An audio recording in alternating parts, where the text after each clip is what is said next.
start. Oh, okay.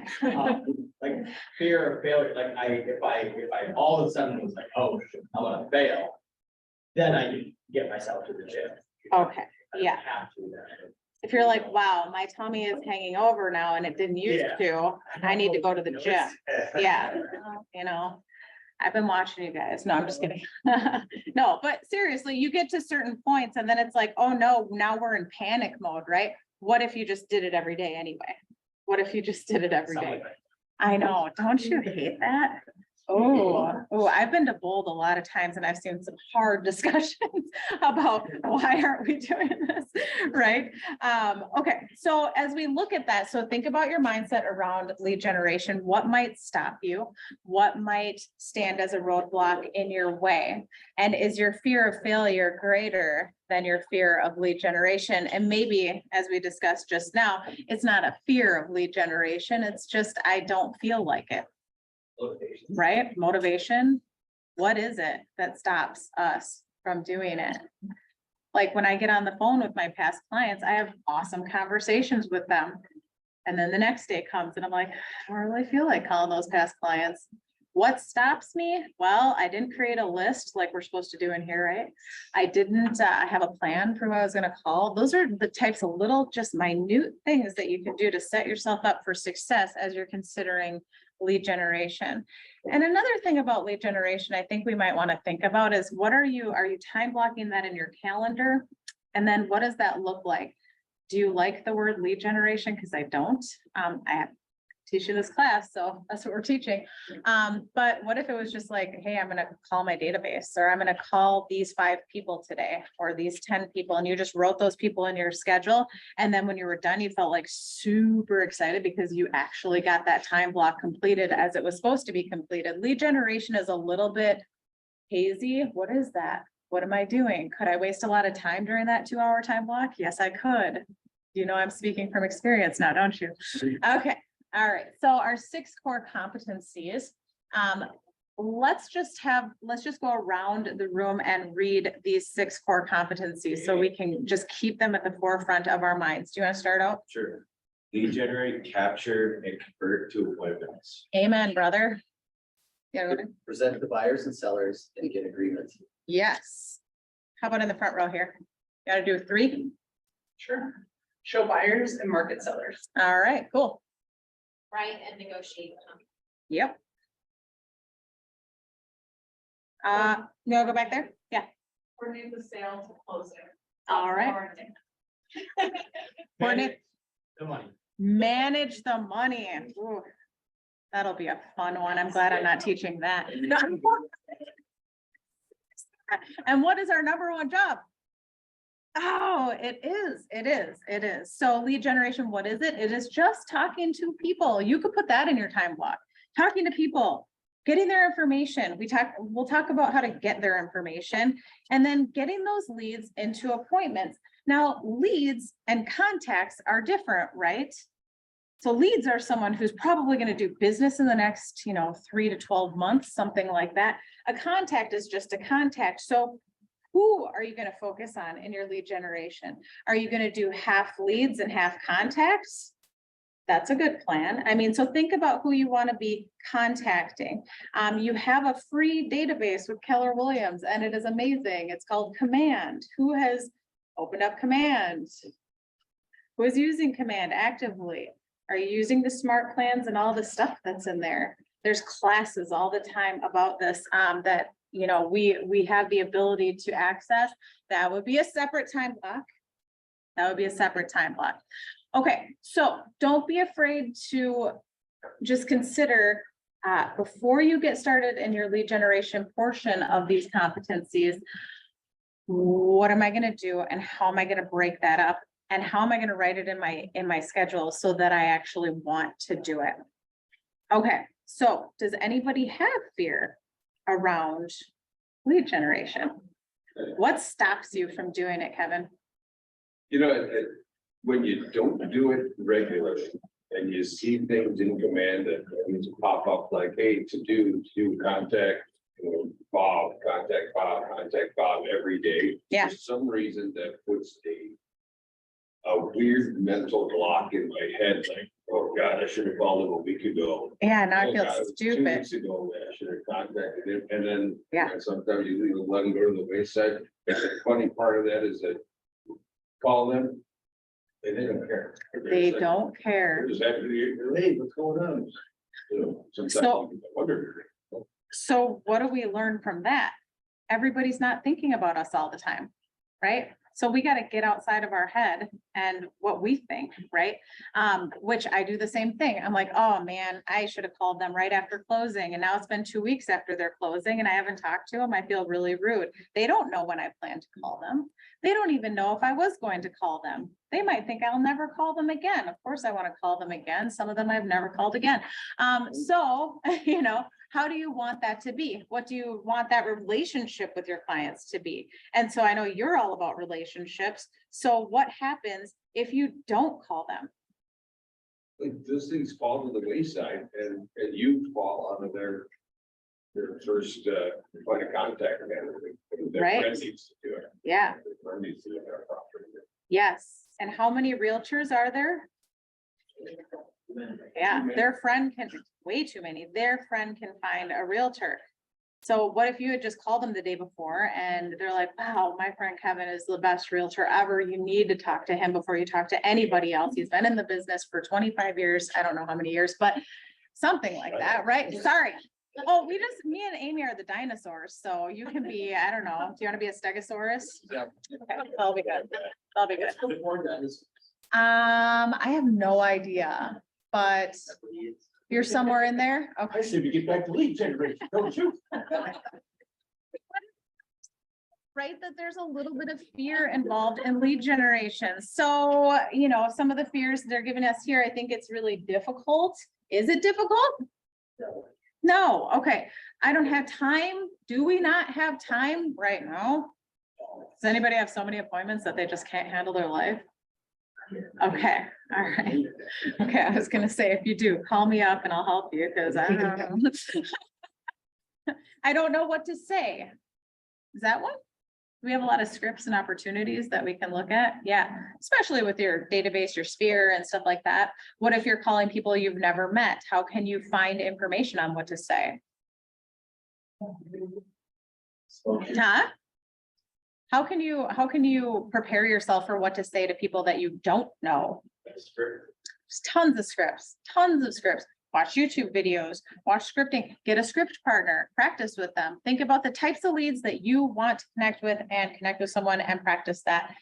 This is my husband over here and we used to practice scripting all the time, right? So, and then we would actually lead generate in the same room. So I'd have to listen to what he's saying and he'd have to listen to what I'm saying, which can be difficult. But at the same time, you're hearing new ways of saying stuff and you're getting very, very just kind of fluid with that, right? So it's not about reading a script. It's really about just having these ideas in your mind so that you can pull them out when you need them, right? So I'm afraid of making mistakes. What happens if you make a mistake? Hang up. Hang up. I'm out of here. We've never done that. No. No. What do you do? What happens? Does anybody care? You're human, I think. Yeah, I don't know if anybody cares. What if they do care? On to the next, right? On to the next. So I think what we're seeing here is we need to get out of our heads and we need to just do it, is what we talked about, right? Just do it. Just get on that phone, have your list, get on that phone. And if you're in your head, how can you get out of your head?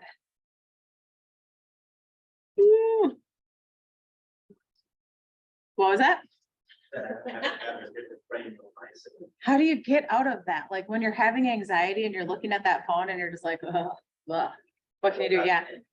What can you go talk to Nick? I think making a phone call with gratitude of some sort, even if it's like just calling Luis and being like, hey, Luis, Yeah. thanks for hanging out the other day and buying me lunch. That is And awesome. It gets the phone in your hand. Yep. Now that it's in your hand, then you just dial the next one. Yes. And don't stop. Don't stop dialing. Dial that one and don't spend 20 minutes on the phone with Luis. Just a few minutes, right? That's my problem. Yes, but a call of gratitude, calling one of your easy contacts, a client who loves you, just saying, hi, I'm just checking in on how you're doing. Sometimes stacking yourselves with a couple of easy calls is the best thing to do. And then you get into your expireds who are yelling at you, right? Yeah, absolutely.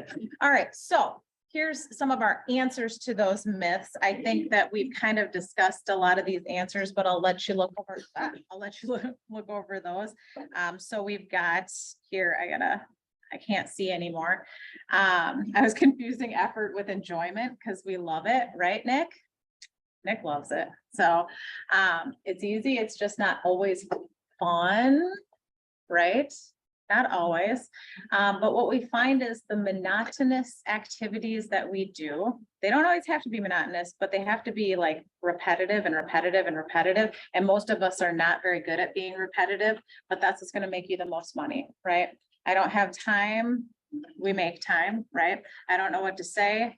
We got scripts and dialogues. We can practice them with our accountability partner. I'm afraid of making mistakes. Well, we're going to make mistakes and we just move on, right? So my next question for you then is, do you believe it? Do you believe it? Do you believe that it's that easy, that we can make mistakes, that we can figure out what to say, that we can make the time, and that it's really not difficult, it's just doing it? So will you do it? Gary is giving us some things here, and I have found that I think it's a great thing to learn from someone else's mistakes, right? And so if he's telling us these were some of his fears, can we decide that we're not going to allow them to affect us in our daily endeavor to lead generate? Again, this is all back to mindset, which is where we began, right? So again, lead generation, the number one thing. So we've got our sphere of influence and we've got our database. And now as you're looking at these circles, we're going from people that we don't know yet, right? Maybe a farm or something like that out here, some expireds and for sale by owners. They're kind of raising their hands. I might want to sell. You're getting in here to maybe some businesses you've worked with or things like that. You're getting in closer to maybe some of your friends of friends, people who you know, but you don't know very well. And in this circle here, you're kind of, this is your sphere of influence, your contacts, the people who know you. If you call them up, they're like, hey, how's it going? They are happy to refer you. They are maybe past clients who know you do a great job for them, right? They're people who are close to you, maybe through a book study you're in or something like that. These are people you can count on that if you call them, they will say, yeah, absolutely, I'm thinking about you and I want to give you business as soon as I think about it. Now in the center here, when we look at the core advocates, those are going to be people that when they hear the word real estate, they're like, whoa, I know who you need to call. You got to call Scott. You've got to call Scott. You've got to call Scott. Those are your core advocates. Do you have some of those? Do you have some people who say, oh my goodness, I just heard real estate somewhere in this room and I'm going to go find that person and tell them they got to call Scott, right? So think about how you can bring people from the outside to the inside, right? From the outside to the inside. How close can you get them? Now, looking at your sphere of influence. So what is our sphere of influence? Can someone give us a definition? Sphere of influence. The people that know, like, and trust. That's a great way to say it. I'll say that again. People who know, like, and trust you. Do they have to have done a real estate transaction with you? No. No. They just need to know they like you, they know you, they trust you. So there are ways that you can get into that sphere with people by simply being you, right? For demonstrating that they can like you and they can trust you, right? So as we think about our sphere of influence, the more we grow that, the more we nurture that, the more we make money through that. And that's not always the point. I don't want you to come away saying, wow, the whole point of me growing my sphere of influence is just to make money off of them. It's also just to enrich your life, right? Our sphere of influence enriches our life and enriches our pocketbook. So both of those things are true. So we're in a great business to nurture those relationships and have it actually turn into something more than simply that. So this is talking about the opportunity, then the sphere of income, sphere of influence, income opportunity. So what we want to see here is, what does it look like in actuality to build this sphere of influence? Because if it stays hazy up here and we're just like, oh yeah, I'll build that, I'll put people into command, all right, I will do it, it's still hazy, right? And so if it's hazy, we don't have clarity, what do we usually do? Nothing. Nothing. Something else. Yeah, something else, because it doesn't mean much to us, right? So if it means more to us, could we possibly be more motivated then to do it, right?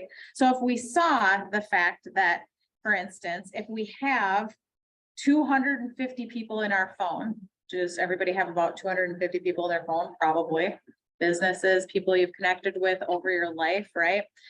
And we know that every person typically moves about every 8 years. Now, if they're in a 3% mortgage, it might be a little longer than 8, you never know, but people have to move, right? I think Jason Gorman from our office always says that people are going to either move or they're going to die. Either way, the house is probably going to be sold, right? It is. I don't know if he said that last part. Maybe he left it at move or die, but either way, the house probably has to be sold. And I'm going to tell you, my sales this year have been people who have died because people who don't have to sell don't really want to sell right now. So we got to tap into those places. And a great way for us to tap into those places without saying, did someone die in your family? Is to just be in contact with our sphere of influence, right? They're going to tell you grandma died and you can be like, I'll sell that house. No, that's not the first thing you should say, but get in there, get in there. The closer you are, the more likely they are to look to you for that help, because you are the business professional who understands real estate. Why would they not want you to help them sell grandma's house, right? Of course they would. Okay, so number of contacts in your phone, 250. Potential closing opportunity from those contacts. Let's say that's 250 times 0.08. Right? 8 times per year. And, or that's the amount that will be most likely moving. And then potential referrals in your database. So let's take it one step further. Might those people, so they might not be moving, right? Just a small percentage of them are going to be moving. But might they have a friend who's moving? Might they have a friend who is looking as a first-time home buyer and doesn't know what to do or where to start? Can you be that person who steps in and helps? Okay, so you're going to add B plus C. So add the closing opportunity plus your referrals. You get 45. Your average commission, say it's 5,000. It probably isn't right now. It's probably higher than that. Your income opportunity off of those 250 people is $225,000. So is it worth it? Is it worth it? Yeah. Okay. Let's talk reality right now. Let's talk reality. Is everybody moving as much as they were 4 years ago? No. So might we have to level up these numbers a little bit? Yes, to anticipate 225. Now we have a lower commission than probably your average is right now. But I've heard a lot of this talk of doubling down. So as you're thinking, hey, I'm going to call 5 people today, maybe you double down and you call 10. If you're thinking, I'm going to try to get to 250 people in my database, maybe you then make a goal right away of getting 50 more in there. Maybe you create a plan of how you're going to add to your sphere of influence database. So rather than calculating these numbers, which this is telling me to do you guys want to skip calculating your own numbers and use this? Is that okay? Because I would like to talk about, well, I feel that it might be more fruitful to talk about how can we grow our sphere of influence database. So let's talk reality. What are some places we could go to add people? Okay, pause. If you don't have your phone people in your database, like in your command, do that first. Just don't even worry about what we're about to talk about. So if you're brand new, get those people into command, okay? And think about what your plan will be to contact them. Maybe you call I did a coaching course, and it was all about minding your database. And they said, call your A's and your W's on Monday and call your B's and your X's on Tuesday. And so they picked 2 letters. So your last names begin with A and your last names begin with W. Call those people Monday. And so set up a plan for how you're going to contact your sphere of influence. People are probably coming in unmuted. Sorry. So if you've got all those people in there, then you're like, well, I'm not getting the type of business I want for the people who are in my database right now. Okay, so how can we add to that sphere of influence? How can we grow our sphere of influence? Where are some places you might do that? Or some places that you have, if you're a more seasoned agent, where have you found more people to add to your sphere of influence? Right, grocery store, What was that? grocery store. Grocery store, you're just meeting people randomly at different places. Some people have gone to the coffee shop and just handed out $5 gift cards to people to give them their information. Yes. Being involved in the community. Being involved in your community. So how would that look? Let's talk about some ways that you could be involved in your community. Do you have any ways that you're currently involved? Yeah, I'm actually a commissioner, the Economic Development Commission for the city of Moundsview. Awesome. And I'm on the Peace Foundation as a voting member of the board of directors. Cool. The fundraising and treasury assistant chair for the youth committee for community. Wonderful. Yeah. And how many people through those 3 committees and organizations, how many people do you suppose you have met that know your name right now? At least know your name or know your face. Oh gosh. Probably at least 50, because I've been involved like works in all of these departments. Okay. Our community center, so. Yeah. And a lot of the big businesses that we've got in the city. Awesome. And that's the small business meetings that we have. So small business meetings for the community.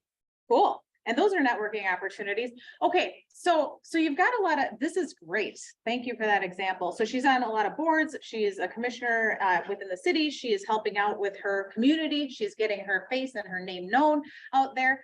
But how can we, so I love that probably a lot of people know her. What is your name? Andrea. Andrea, nice to meet you. Andrea is known by a lot of people, but how do we turn that into business? Because I know a lot of people, right? How can we turn that into business? Because now this will translate to you're in a Bible study, you're in a book club, you're in whatever have you, you're at the grocery store, you're at the coffee shop. How can we make sure that they understand we're in real estate, we're their real estate professional? They're going to now know us, like us, and trust us. They're going to become a part of our sphere of influence. How do we get them from out in the outside of that circle we looked at closer to the inside? What are we going to do? Yeah. The things that and like the motivational speaker was talking about, like with that breaking business, just like leaders in the community, all like evangelical, like their message, which means like we're always talking about it, no matter if the person believed it or not, that person believed that they believed that what they were saying. So just like, for me, it's like always sound, I heard the talk, watching, I want to talk my stuff about. Yeah. What, that's who I want to be like, that's. who I Yeah. have to become. So making sure that you're not a secret agent, right? Exactly. That you are talking about, and what might you talk about? I mean, because you don't want to just be like, yeah, I'm the best agent ever, and I'm so awesome, and like, look at me, and I've got this many listings, because does anybody care? No. What do you talk about? That board, that a lot of family, they do, education. Right? Yeah. Think about them. kids know them. Recreation and dreams. Yeah, so Ford, family, occupation, recreation, and dreams. And I think you said that you were letting them talk about those things, right? Absolutely, because I want to get to know, I want to make sure that listening to what they have to say, if they're, if you do a good job at it, they're gonna ask about you, right? Because Right. that's the natural flow of the conversation, that's when you can take advantage. Yeah, Talk about those things. or whatever. So to me, that sounds like not the typical real estate agent that we see like on a movie or something like that, right? Where they're, well, look at me and I'm in real estate and all of this stuff. You're asking about them first, getting to know a little bit about them, and obviously they're gonna ask about you. What do you tell them that you do? Well, so I just, like, literally, what I tell them is I help a lot of families, achieve like their dreams, because a lot of folks that I've been helping didn't know that they could buy a home or be able to do this, so Yeah, I help people with achieving the goal. that's amazing. Okay, did you see what he did? He did not say, I'm a realtor. How easy is that, right? That's what the easy answer is. What did you say? I'm helping people to achieve their dream of homeownership, Yeah. basically, right? Yeah. Ooh, tell me more about that. That sounds more interesting than I sell homes. Well, everybody sells homes right now, so nobody cares, right? He started with talking about them, and then he brought it to himself because they brought it there. And then he told them actually what he does. So think about that, write a note for yourself. What are you gonna say when someone asks you what you do? This is all part of your lead generation, because the more that people like you, know you, and trust you, the more they're gonna wanna do business with you. And I would like to do business with him, just from hearing how he's presenting himself. Okay, so think about that. And then I wanna go back to the community. So you might have this conversation, you're having a great conversation. How do we bring that in even more? How do we make sure that we could follow up with these people? How are you gonna get, hey. How do you think you're gonna get their contact information? That's awkward. I don't wanna do it. How are we gonna do it? Like conversation flow, right? Like you work with it's my age, I would love to, like now invite people out to lunch because I don't want to call them all the time. but, like, Yeah. yesterday I had- Invite them out to lunch? It was really great, just got my energy out, but Yeah. that's what I want to do. Just invite them to do something. Maybe they wanted a piece of information, I'm like, let me just grab your phone number and email, I'll let them do that too. So just finding ways to maybe give them value. Okay. Are people generally cool with that, once you've had a good conversation? Does anybody have a little bit of anxiety in their stomach thinking about that? Yeah? Yeah. Asking for information? Okay. Luis is you're super chill about it. You don't care, right? You're like, yeah, let's go. I'm gonna ask. Some people might feel a little bit anxious about that. Yep. What do you have to add? Attach it to some sort of value, like, hey, you grab your number, quick, let's grab lunch. That's- There you go. So you could add something Grab to your that. number. Uh-huh. Yeah, Do you want to date me? Are you a creeper? or like sometimes I say like, hey, let's grab lunch next week. And every so often I do get caught off guard. Like, why? Oh, Oh, great. thinking on your feet. You know, sometimes. What do you say? Oh, a lot of times I say, oh, I just wanted to catch up with you and chat with you about whatever vacation you're talking about, or continue our conversation. Yeah. Most people don't say that. Well, so why would you have lunch with someone? Why do we want to connect with people? Is it just so that we can get business from them? Why do we even want to connect with people? Build meaningful relationships with that guy. You want some people at your funeral? What? Is that what you said? Create relationships. Yeah, create relationships. What does that do? I like creating meaningful relationships more than anything, I probably said that value, but. I met some really good people, like, I just met a guy a year ago, he's like become one of my best friends. Nice. Like, you know, so I like meeting new people and just, because you never know who could be out there, You don't know. kind of relationship you guys can build. Yeah, and you can learn things from each other, right? And you can contribute to each other's lives. So it's not all about, I think sometimes we get caught up in lead generation because it seems like such a, I'm calling you for business sort of a thing, but it's not necessarily that. It's all in how do you think about that? How are you contributing to their life? Are they contributing to your life? Can it be about more than, now, are you gonna become best friends with every single person that you talk to in a networking group? No, but does everybody need a solid and quality realtor in their life? Yeah, they do. So are you actually helping them by solving a problem that they have now or may have in the future, or by helping one of their friends or family? So again, I'm I'm just hammering on mindset because I think that's what stops us from doing our lead generation. Again, speaking for myself. So if you're anxious about getting that contact information, what are some good scripts that we could think of to get that contact information? Because this was one of the questions that we had over here. How do we get people's information? It can feel awkward if you just had a short conversation, right? So yeah, what's some ways that you do that? So like a networking events, a lot of times you'll meet somebody. Meet someone who will chat about whatever it is, whether it's sports or work or the network, the event itself. And a lot of times I'll ask for a card. Yeah. And then I'll give them my check at that point. But I take their thing I say is I say, I will get a hold of you before anybody else. Wow. Because Hear I that? usually get a hold of them within the first 12 to 18 hours. I will get a hold of you before anybody else at this meeting. So you're setting yourself apart. Excellent. Excellent.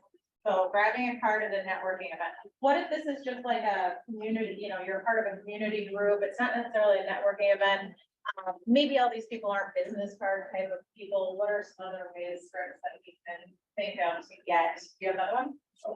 I was gonna say, I use the word, it would be great to get lunch, but you can't deny me that, like, Yeah.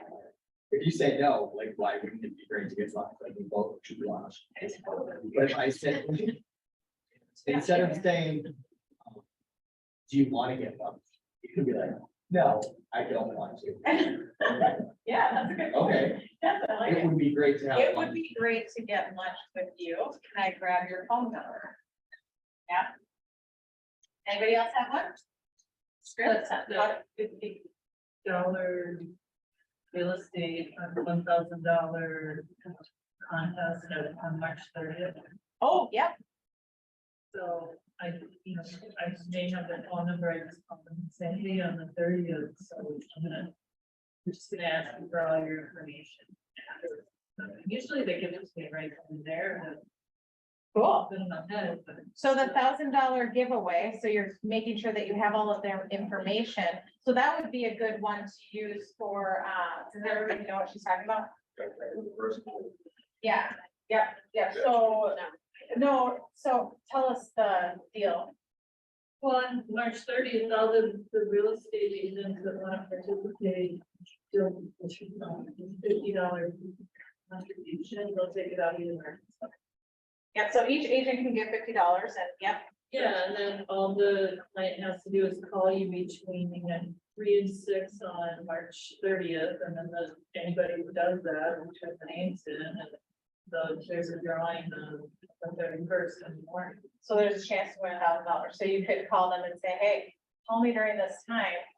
Now, what if you didn't have their information? So this would be a good one, I think, for probably social media contacts, right? So if you have social media contacts, how do you get their real information? Most of them don't have their emails on their social media. Now, that doesn't mean that you can't instant message them. And with your millennials and below, instant messaging is gonna sometimes be the only way that you can get a hold of them. My niece, right? Like she doesn't wanna text even, like she won't text me to come and deliver candy bars that she's doing for a fundraiser. No, it has to be instant messenger. So think about that within the context of how old the people are that you are talking to. But that would be a great one to gather a little bit of information from your sphere that is in Facebook.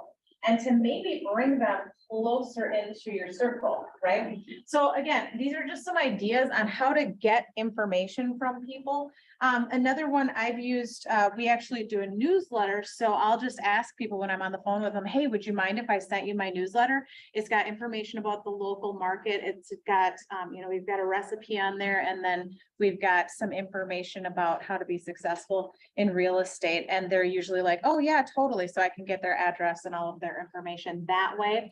Otherwise, if you do contests online, contests on your Facebook page or on your Instagram.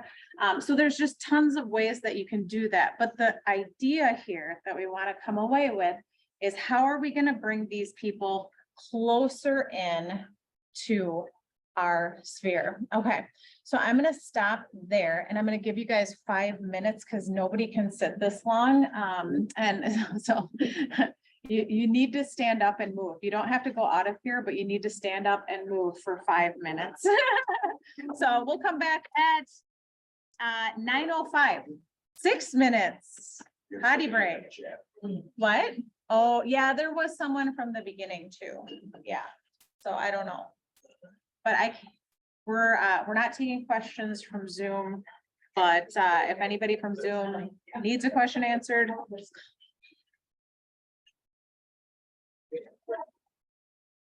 Look, you. Got the owl.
Like that, yeah. It's true. Very nice.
Your clients. I don't want to see this. Take it for it.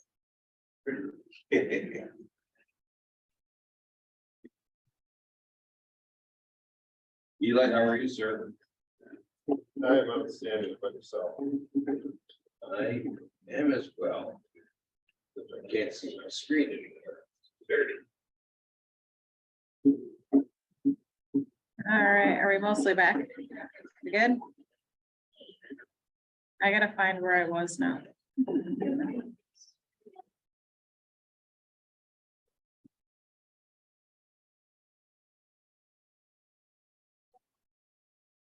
That's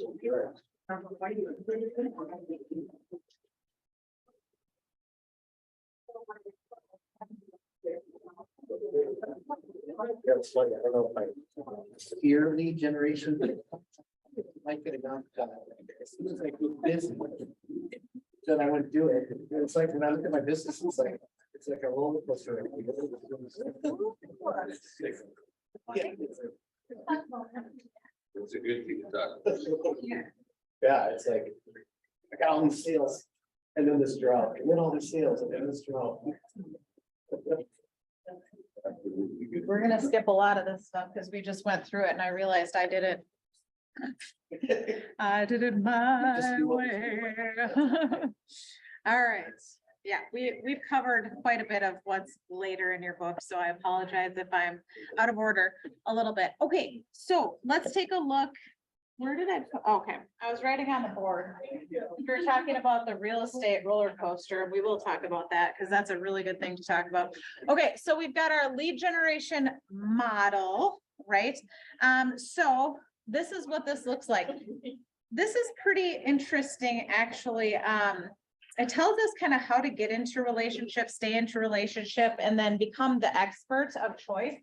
Okay, so this is the funnel, right? And so I think this is in your book, right? Yeah. So lead capture, right? And you're gonna put them into your database. And then if they're a lead, you're gonna form a relationship. They become a contact oftentimes, and then you're gonna strengthen this relationship.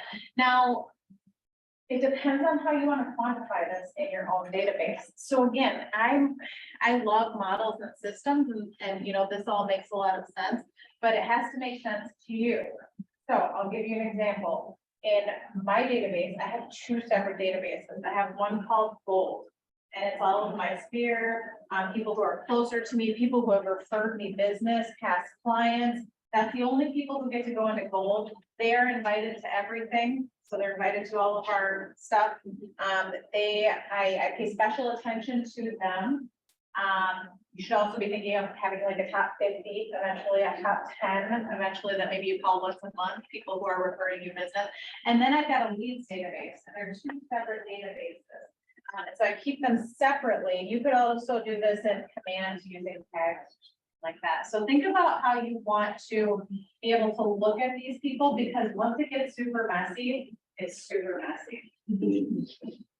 I know from experience that it's super messy, and then you don't want to look at your command and you're like, well, gross. So think about how you want to organize that. Do you want to have a leads and a contacts? Do you want to have, just think about that, how you want to separate out your people, because when you go to make those calls, which type of calls are you going to make today? Maybe on Monday, you call past clients. Maybe on Tuesday, you call all of your active leads. Maybe on Wednesday, you call past clients again, right? Maybe on Thursday, you call your sphere, and you have these 10 people that you're going to call from each of these sections, right? So you're going to cultivate contacts for conversation, and then you're going to continue building those relationships. So prospecting and marketing are your activities that are going to actually deliver you the business. So guys, what is prospecting? What is prospecting? Get a little hammer. Get a little hammer, go into the woods, tap, tap, tap, tap, tap. Okay, yeah. Tell us more, Kevin. What is prospecting? It's when you're out just, I consider, this could be completely wrong, but I consider prospecting is I try to be very intent on my listening skills for when people are talking about things that might be relevant in the market. Now, I don't attack them with my real estate, but I do share in the conversation and such. Right. And just kind of, it's kind of spongy one for me. Yes, so you're going out looking for business. What does prospecting look like? What types of things might we do that are prospecting? I just did it and I was out at a restaurant. It was very creepy. Mhm. That's not unusual for Kevin, that's fine. Yeah. He's okay. But I heard the table next to me, they were talking about real estate. They were talking about looking and stuff like that and laughing and giggling about it. And when I got done eating, I just dropped a car on their table. I said, I was not completely eavesdropping, but I was. And I just started to drop off the car. Yeah, And I actually never parked there. cool. There you go. There you go. So he was reaching out, and prospecting again is anytime that you're going for the, you're actually proactively calling someone, you're door knocking, you are talking to them at a restaurant, you are going to go and talk to the barista who you talk to every day, but this time you're going to mention real estate. That's prospecting. It's proactive. It's direct. You're actively searching for leads. Prospecting is generally, it's more labor intensive, right? But it is less, what? Money. So if you've got more time than money, what do? Prospecting. The other option is marketing. Does it say that up there? Yes, marketing. What is marketing? If prospecting is proactive, marketing is more what? More passive. It's more passive.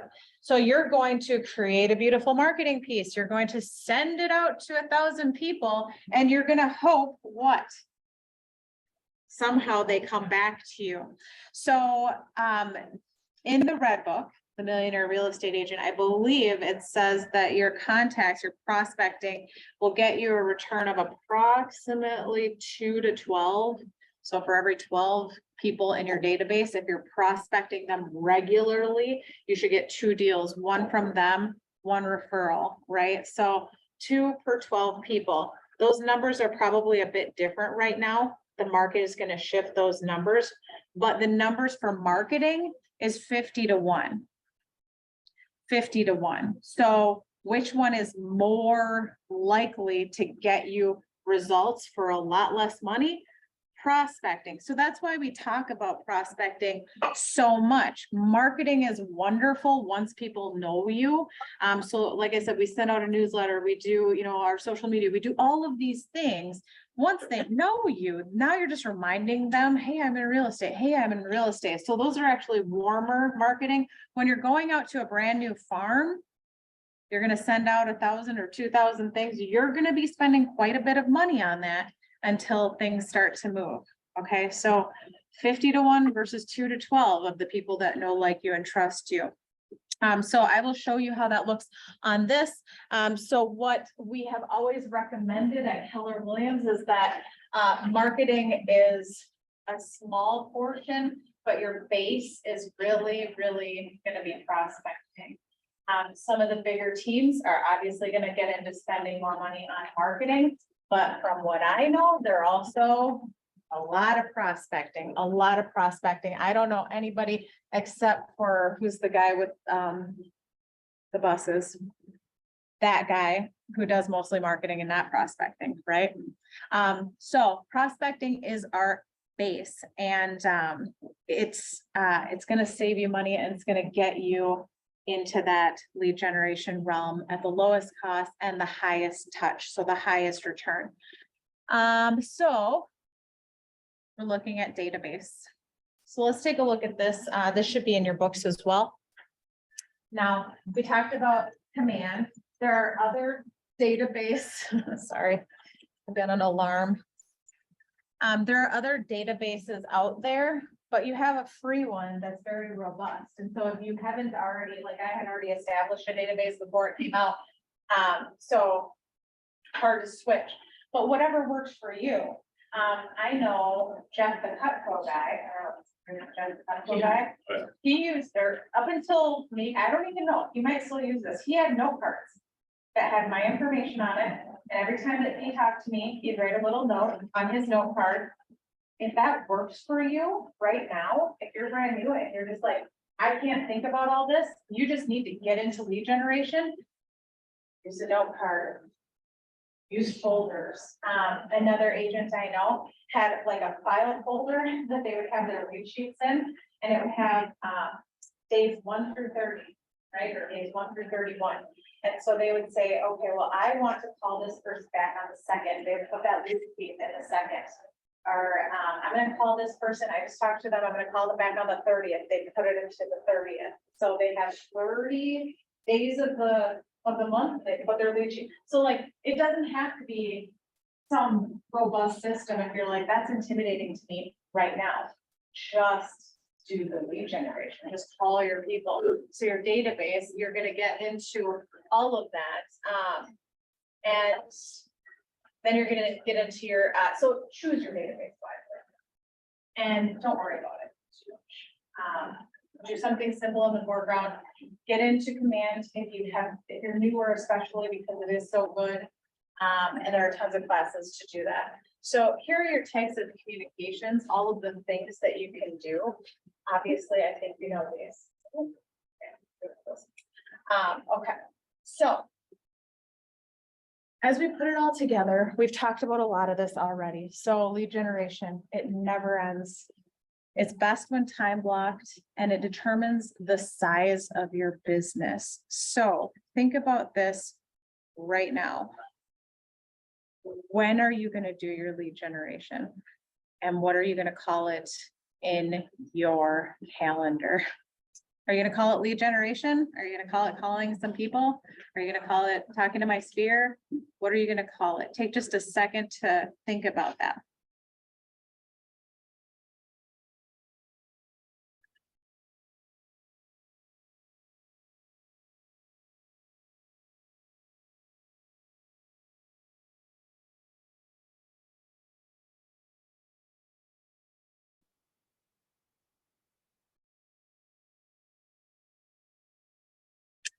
All right. We are going to move on to, where are we? Your sphere of influence, which we've talked a little bit about already. Okay, so again, sphere of influence. Luis told us it was people who know you, like you, trust you. But now we're trying to expand it a little bit and think about places other than just people who currently know us, like us, and trust us, to bring more people closer into that center circle, right? So I'm going to give you 2 minutes, no, 3 minutes to think about who is the next target that you would like to embark upon. What either group of people, what, maybe there's 10 individual people that you're like, I don't have their contact information. I don't have them in my database. I don't have them close enough in my circle. I'm going to focus on these 10 people, these 2 people. I don't care how many people you write down, or maybe you're thinking about joining a book club, or maybe you're thinking about starting a book club. Take 3 minutes to think about who are you going to add to your sphere of influence over the next month. Go. When you're done, share it with the person next to you. And then I'll know you're done.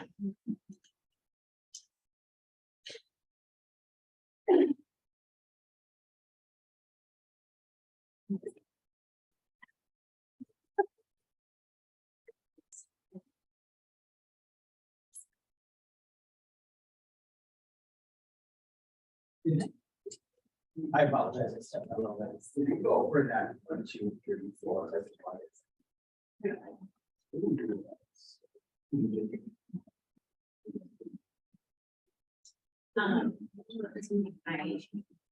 See this, right?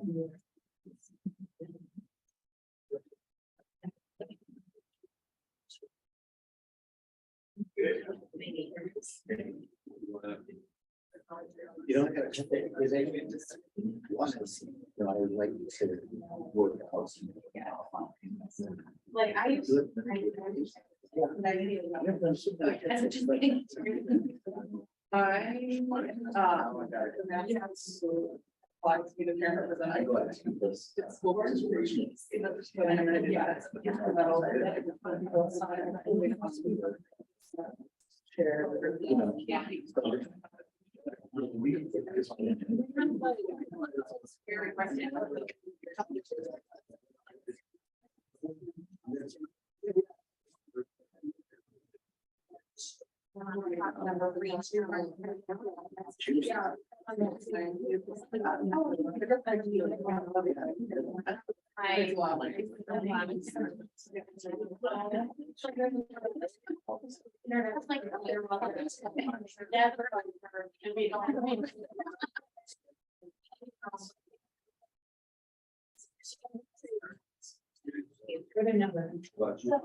I'm excited about it.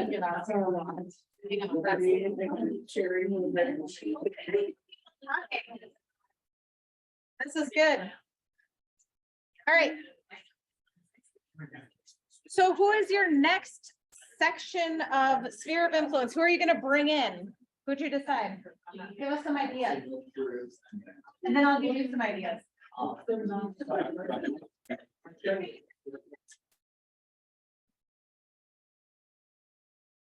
you didn't know the name? Well, remember, I was a secondary school teacher for one whole year. Well, I don't think that probably done, I think you're really. You think I could? Yeah, absolutely. No, those kids were too much for me. What was your name? I was going off of Scott's, he's meeting people at the gym. Yeah, so having meaningful conversations. Creeping on them, right? No, I'm just kidding. There's always people in the gym cafe though, right? Right. Those people like to hang out. Like to hang out, don't they? Yeah, all right, where else? Networking events. Networking events. So where are you going to networking events? Tell us. So I started my own. Okay, cool. You So started it this wasn't one? again. Yep. No, that's a relationship thing. Started your own. No. What?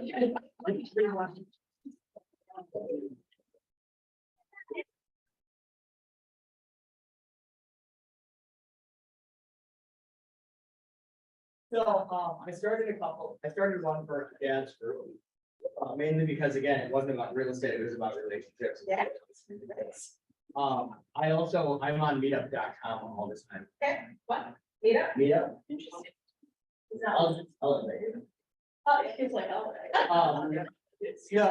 She's like. Meetup.com has tons of different groups, like, I'll let they do you. like hiking. Right. Actually,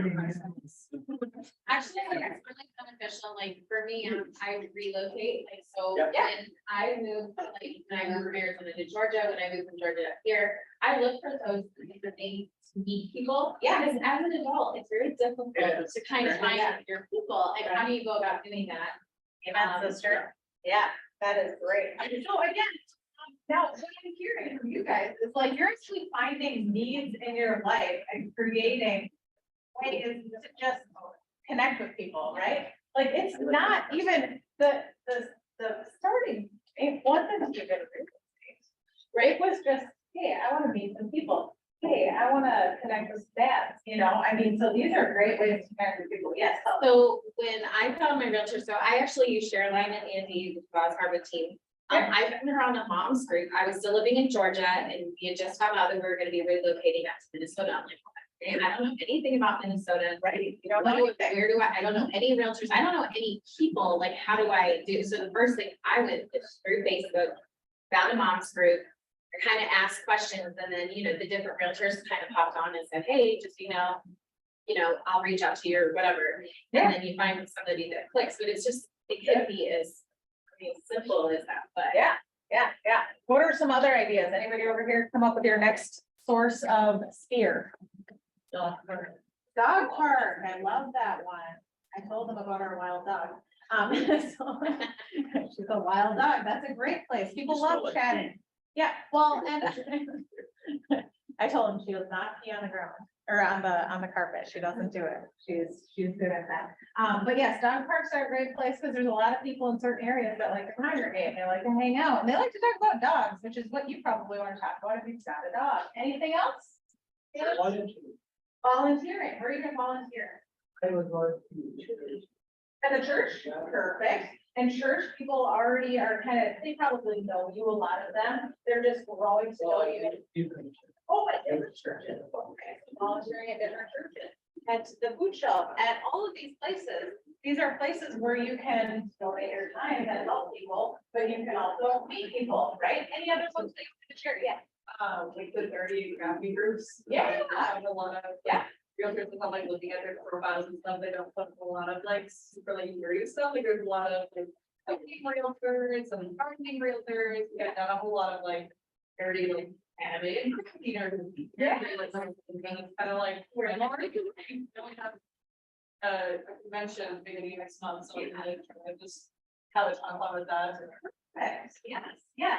Because again, you're getting connected with these interests. You have a conversation right in your back pocket, right? You don't have to conjure something up. I think, you know, when I started in real estate, I just always felt like, oh, this is so, you know, I feel like I'm conjuring up conversation, but it doesn't have to be that way. If you're joining groups where you fit, like you make sense, and who cares if it's this versus that versus the other thing, it doesn't matter. It matters what is easy for you to get into those conversations. Okay, so those are some great ideas. I hope you wrote down your next source of bringing people into your sphere. And here are just some ideas. So if you have not built your database, these are probably in your book, right?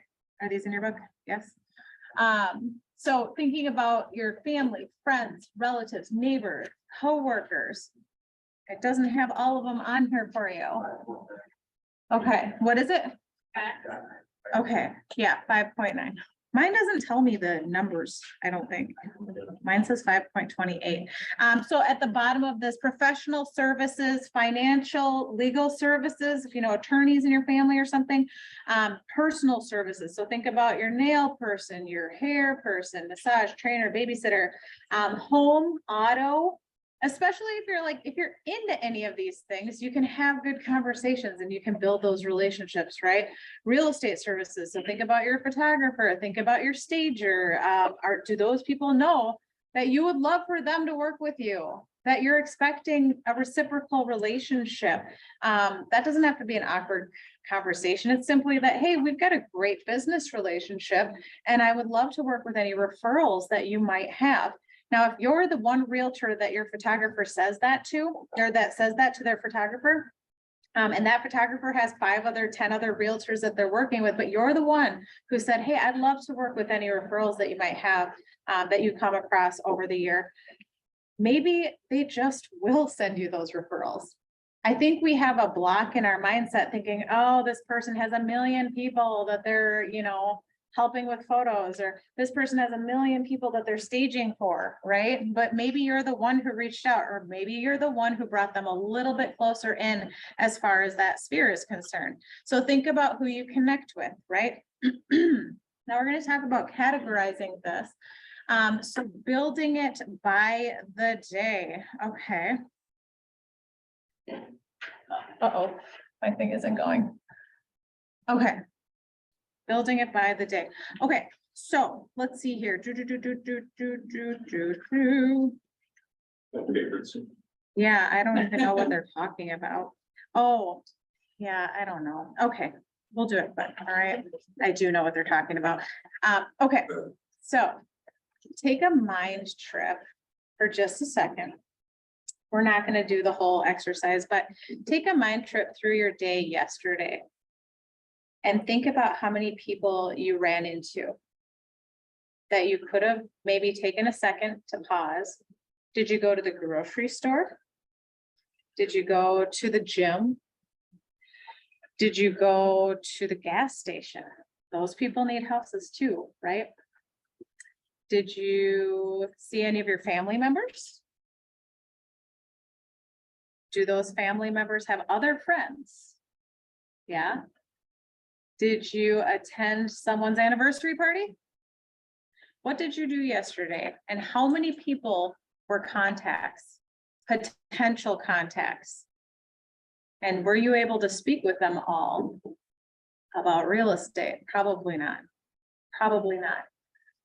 But how do you suppose that being more aware of who you're running into each day could affect your real estate business? Think over your last week. How many people have you run into that you just kind of brushed by, right? Like, how many people do we run into every day? I always think, gosh, I don't have enough people to talk to. Do we have enough people to talk to? Do we have enough people to talk to? If we don't have enough people to talk to, we can, this is talking about building your sphere of influence by the day by day. So who are you running into? Who's coming to your mind? Sometimes you just remember a friend that hasn't, you haven't talked to them in a long time. It's like, just call them. Just take out that phone and call them. Now, as you're thinking about that, this is talking about, this is a bold law here, change the way you look at things and the things you look at change. So maybe we looked at this as, there's not enough people for me to talk to. I'm brand new in real estate, or I just haven't talked to these people more, or, frequently enough. And now I feel dumb. What if you were to change that mindset and say, there's a million people I could talk to. I just get to decide which ones, right? There's a million people you could talk to. You just want to decide which ones. And so we do have bold coming up. So this is a bold law. How many of you have attended bold? 2, 3, 4. Yeah. Okay. Not attended bold ever. Okay. So if you think that Ignite is a little bit of a fire hose, it is, but bold is about 10 times the fire hose. So if you're ready for that, I would say, get to the first step of bold. It is awesome, right? So, I mean, the first time you take bold is kind of life-changing. What'd you say? Yeah. Wouldn't you guys say? Like the first time especially? Yeah.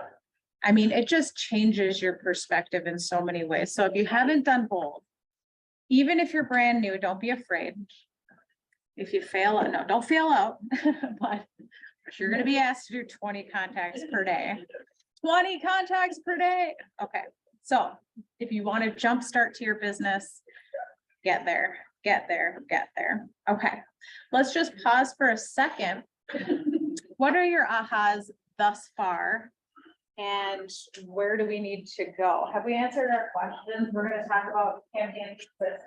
We're going to talk about real estate. What have we learned so far? What can you take and implement right now? Nothing. Okay. What are you going to take and implement right now? What can you do now? Today. I like the alphabet. Yeah. The A's and that was it. Yeah, pick 2 letters a day. And then you contacted them twice per year. And I know a lot of the stuff we read say, 4 times a year. Do what you will do though, what I'm gonna tell you, because I'm not gonna call my sphere 4 times a year. I'm just not going to. There are some of them that I will. So I'm gonna create a list of people that I want to call 4 times a year. The rest of them might get a call, might get a call. That's what I'm gonna do. I'm not great, no, I'm just kidding. But you know what? I would do otherwise, is I just wouldn't do anything. So what are you going to do? If you can do 2 letters a day, that will be awesome for your business. Awesome. What else? What can you do? What are you gonna do now? What are you gonna implement? That's hard. Actively start being bored. Purposeful in my insurance, community groups. Yeah. Doing those ones. Right. You bring them closer in, right? You're always going from the outside circle. You don't even know them yet. So now you've met them, you kind of know them from maybe an online chapters or whatever it is. How can you get them closer and closer into the middle of your circle? Great. Any last takers on that? All right, we'll move on. What are we on? What does it say? Expanding? Well, we kind of already talked about that, didn't we? Okay. Well. Oh, add more personal information to your SOI. Hi, Zoom. They're like right here. Those poor people. I didn't do my makeup very well this morning. Okay. All right. So sorry, Zoom. All right. So we're going to talk a little bit about touch campaigns and systems and things like that. So that was one of our questions. Drip campaigns, systems, How are you going to do it? So we already talked about gathering the personal information, but why? Yes, so that we can touch the people, so that we can make sure that they are hearing from us on a regular basis. So what kind of information do you want? Well, that depends on how deep in you want to get with your clients, right? Or with your sphere. So you could be asking for birthdays. You could be asking for their favorite color. You could be asking for what kind of food they like.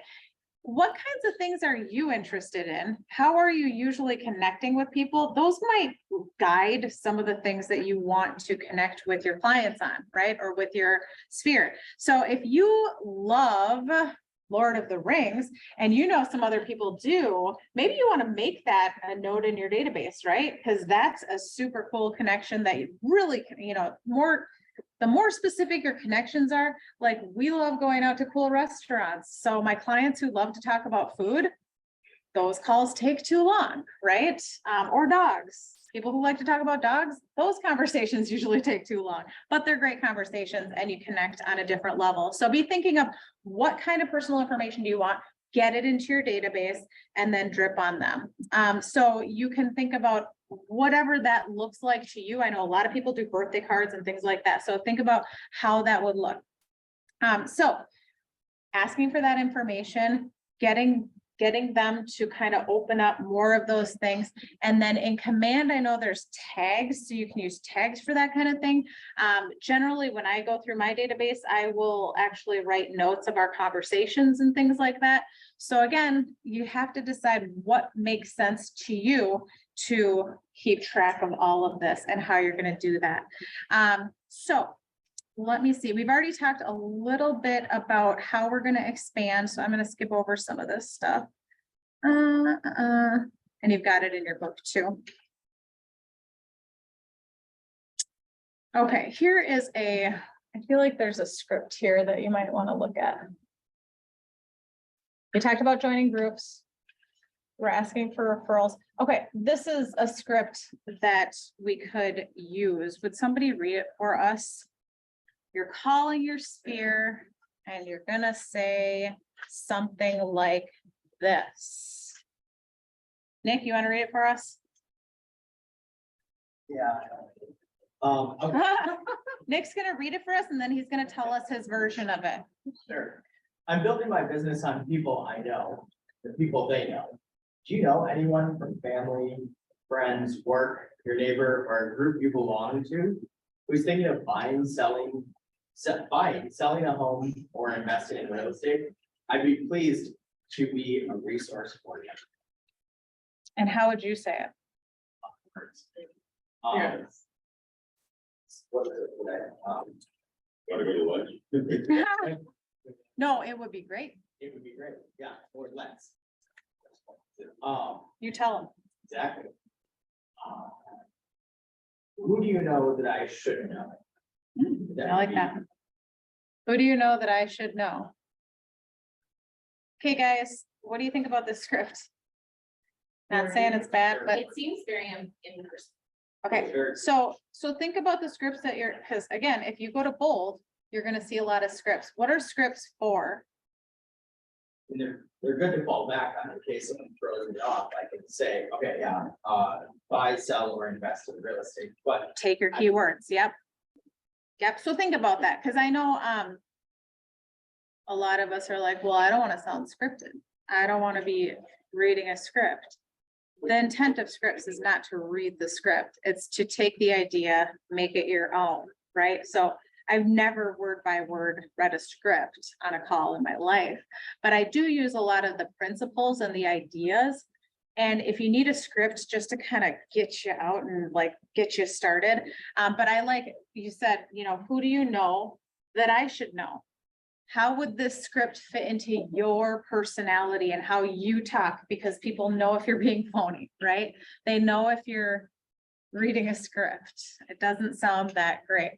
So think about that as you, especially if you're going to bold, there's going to be a ton of scripts and they will have you read them straight out because it just gets in your brain. And then you're going to make them your own when you deliver them on the phone, right? So I always used to use those bold cards and I would highlight the things that I wanted to get out of, buy and buying, selling a home or investing. Yeah, and that Yep. kind of stuff. And then build your conversation around that or toward that, I should say. right. Yeah, yeah, yeah, yeah. Yeah, and people will say, you know, I like to get the business out of the way right at the front of the conversation, or I like to have a chat with them and then, you know, just remind them I'm in real estate. It depends on who you're talking to. It depends on your way of doing stuff. It depends on your personality too. Like, this is all just like talking to people, right? Yeah. Also, the thing I don't like about those scripts is they're not specific. Yeah. So it would be more of like, hey, Angela, who do you know at church that's looking for a house Mhm. in this area? It's not so much. You're also gonna think about other people that are looking to buy a house. Right. It gives you a specific point to actually think about, instead of being like, Yeah. hey, do you know anybody who likes tacos? Me. Okay. Yeah. It's actually so many. Yeah. Yeah. So what you're saying is the words anyone or anything make your mind go blank, right? So if someone asks you, do you know anyone who? Do you know anything about? Do you know any, that kind of makes your mind go blank. So rather than saying anyone, you might point to a specific place, and that might actually attach to the conversation you just had with them. So if you were talking about church, hey, do you know anyone from church who might be looking to buy, sell, or invest in real estate? Do you know anyone from the gym? I know you go to the gym all the time and you're talking to people around there, you know, do you know anybody who might be looking to buy, sell, or invest in real estate? Who do you know at the gym that I should know? You know that I'm in this type of real estate, you know that I do this all day. I would love to just kind of expand the people that I'm talking to and be able to add value to their lives as well, you know, so it's all about adding value. So great points. Any other points on the scripting?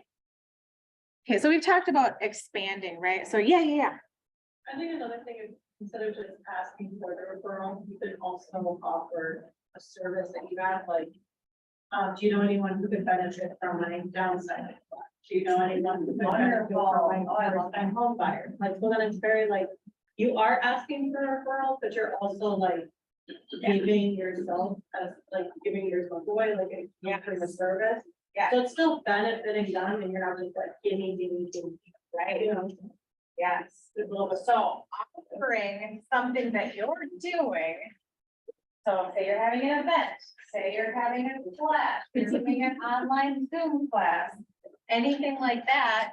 Who do you know who might benefit from my first time home buyer class that I'm doing, right? You're gonna want to promote your first time home buyer class anyway. So you might as well add that value into your conversations. That is an awesome way to do it. So adding value when you're asking for the referral. Okay, and then let's just have, since we're talking about expanding our sphere of influence, we need to know, like, how do we deal with them, right? How do we deal with them? How are we gonna keep track of them? We've talked about command. There are some of you have different databases that you use. How many of you are using drip campaigns? Either within command or without? You are, okay. So Kevin, you're using command ones, or what are you using? Command? I don't know what a drip campaign is. Okay, tell her what it is. The drip campaign is that, as you get your contacts in, you can set them up on specific drip campaigns, and you're able to actually see what is going out to these people. So I'll use the neighborhood nurture. Oh, like the smart plans. Yes. Yeah, same thing. Smart plan are, Okay. and it's the idea of dripping on people, dripping on people, anybody else using the command ones. So in command, you can literally just set your client up on a drip campaign and it will drip for you, right? You may have other things that you're dripping on that with, such as a phone call, and there, does it prompt you to do a phone call? Or- Yeah.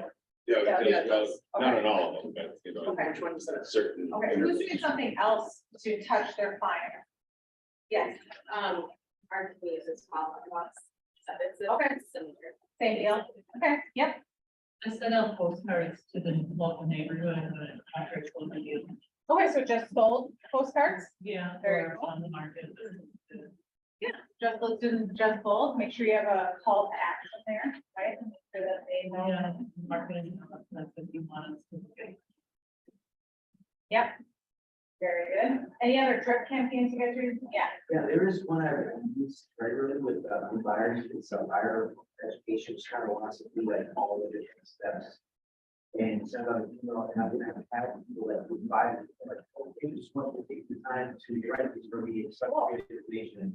I get engagement from that particular. Cool. You know, just a little bit into it. Is it one of the smart plans or? It's a smart plan. Okay, cool. That's awesome. Yeah, look it up. Tell us. We'll be asking. Yeah. Here, no, I'm just kidding. Okay, tell us when you get it. Other drip campaigns. So drip campaigns, again, this would be, your best drip campaign is gonna be automated, right?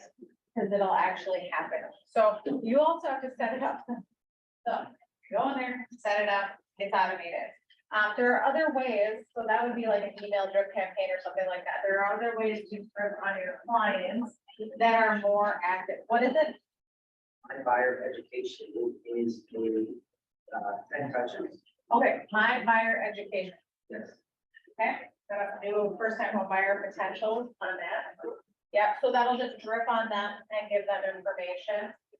And it'll go right from your, managing instead of your email, it'll pop back to when they respond to that. So giving them information. What other systems do you need in order to connect with your database, though? In order to stay connected with your database, what are other people doing? With creating the ideas. And again, for new people, don't get overwhelmed by the ideas, just pick one. Pick one, yeah. Newsletter, okay, do you do an email or a paper? Email newsletter, okay, what do you do it through? MailChimp, okay, so an email newsletter through MailChimp, are you getting responses and engagement at all, or how do you get? I'm pretty open, but I'm not really getting engagement. So, as you're thinking about newsletters, and I'm thinking about this too, and that's why I'm mentioning it, think about how are you gonna get some engagements? You know, it's kind of like, we always used to talk about engagement with social media, like how are you gonna get engagement? How are you gonna get engagement? But I think you should be thinking about that in everything. So when you're just listed and just both, how are you gonna get engagement? How are you gonna know that they saw it? Is there a QR code that they can enter a contest when they see it? Is there, some call to action that you're giving them? Is there something, we recently on our newsletter, it was an accident, but we put head of the month on our newsletter, which sounds so stupid. I mean, I was just, head of the month, heads of the month, yeah, it sounded really stupid to me, so I'm just not. People love their pets. People love their pets, and so I said, I put our pet, I said, here's our doggy, and isn't she funny? She has been in a lot of trouble by, doing such and such, so I just put a little funny comment about her. I said, hey, send us your pets if you'd like to be pet of the month. And I've already had several people get back to me and say, hey, so I'm getting them to come to me. So think about different ways that you might get them to come to you. That was an accident. Yeah, because people love their pets, right? Or what else do they love? What does your sphere love? Like, what do you love, right? Because they want to connect with us on a more personal level these days, I think, right? It used to be just kind of this business relationship, and to some people it still is. But if they can know a little bit about you, then, what you love, and you can engage them that way. Did you have a question? No, Or a yeah, comment? yeah, I was talking to Erin Duckworth, and she told me, as like a fellow mom and being really busy following my kids around and stuff. Mhm. She's like, volunteer if you can be the coordinator for anything, like Yeah. coordinate the snack schedule or whatever, and she's like, use your work email, because then, and then just constantly saying like, hey, Angela, thank you so much for doing snack on Tuesday, the kids loved it, or whatever, anything to just keep that signature line popping up so they The see it, conversation. and then Yeah. at every one of my kids' sporting events, I bring a small cooler of waters, and my husband made me, labels, like mailing labels, and I just Yeah. stick them on the bottles, and then Cool. I say, oh, I had these extra from open house, so I just thought I'd bring some in case anyone else needed water, and then. That's awesome. Yeah. And that has actually really worked Perfect. for me. Yeah, you could do branded bottles you can do all kinds of stuff with that. That's awesome. Kevin? On that note that you just, your kind of the month.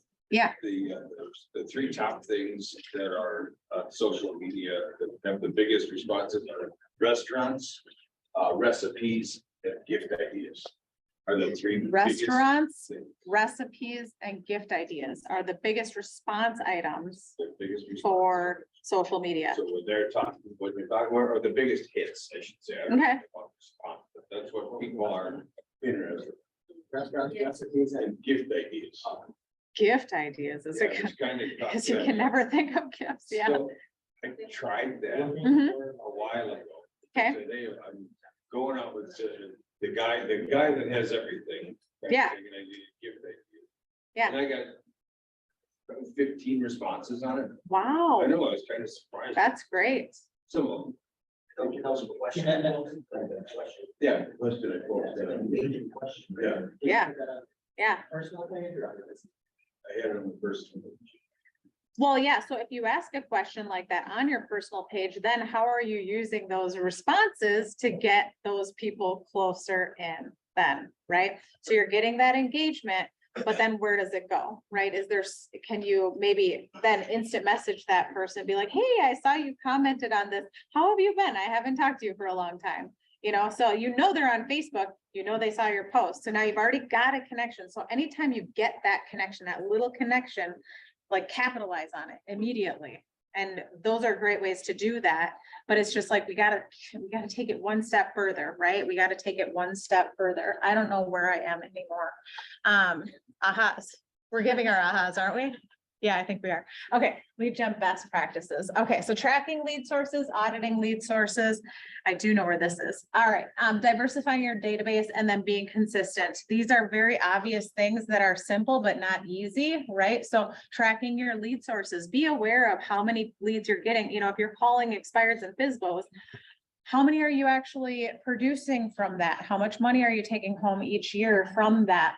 If you're talking to your sphere and you're trying to get your sphere closer in and closer in, and that seems to be working really well for you, maybe you up level that. Maybe you've up leveled that to the point where you can't up level it anymore. And now you add another lead source, right? So again, as we started this, we talked about picking lead sources that you enjoy, right? Something that you will do, lead sources that you enjoy. So groups that you enjoy, places you enjoy, and then picking a type of lead generation or different streams of lead generation opportunities that you will actually do. And I'm gonna say the phone probably needs to be involved. I know. Again, I'm talking to myself here, guys. The phone needs to be involved. Okay, so auditing your lead sources, making sure that you know that you are getting business from your top 3 to 5 lead sources, right? So where are you putting the most effort? Where are you getting the most return? If you've been putting effort into something for 2 months and you haven't got a return, is that okay? Especially farming, anything with have not met, people you have not met, that's gonna take you about a year or 2, okay? It's worth it if you can stick it out for a year or 2, but if you're gonna start sending flyers to a farm, be ready for 18 months with no deals. You might get one sooner. I'm not saying that you might not. I'm just saying be ready for that. So have the budget for that, right? Whereas your Mets, remember, those are a higher rate of return quickly. For sale by owner and and expireds are going to be your quickest, right? Diversify your database. So we talked about all different kinds of places that you can get people, different groups, things like that, and then be consistent. I would say that's probably, it's going to be our best one, right? Be consistent, be ready to do what you say you're gonna do, Angela. So that's me, by the way. Yeah, be ready to do what you're saying you're gonna do. If it's in your calendar, if you erase it, what does Gary say? If you erase, you must replace. Yeah, I think we all need to remember that. Okay, so we're going to then time block.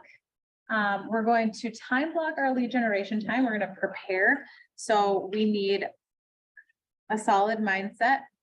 We're going to practice. We'll have our call list. And then we're going to take action. We're going to actually have some conversations. And then we're going to maintain. So remember, when you have those conversations, it's great to just put a little note in your database and then make sure that you make a new action for the next time that you want to talk to them.